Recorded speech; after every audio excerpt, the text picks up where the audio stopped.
Friday April 18 పర్వదినాన్ని పురస్కరించుకుని ఆంధ్రప్రదేశ్లోని పాస్టర్లకు రాష్ట్ర ప్రభుత్వం శుభవార్త అందించింది.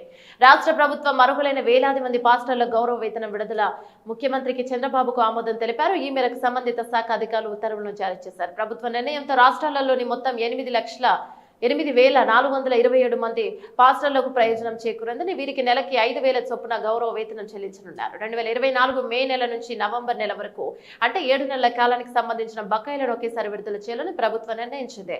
దీని ప్రకారం అర్హులైన ప్రతి పాస్టర్ కి 7 నెలలకు కలిపి మొత్తం 35,000 రూపాయల గౌరవ వేతనం అందనుంది. గతంలో తెలుగుదేశం పార్టీ జాతీయ ప్రధాన కార్యదర్శి నారా లోకేష్ తన యువగలం పాదయాత్ర సమయంలో పలు సందర్భాల్లో పాస్టర్లతో ప్రత్యేకంగా సమావేశం అయ్యారు. ఆ సమావేశంలో కూడా తమ కూటమి అధికారంలో వస్తే పాస్టర్లకు గౌరవ వేతనం అందజేస్తామని ఆయన హామీనిచ్చారు.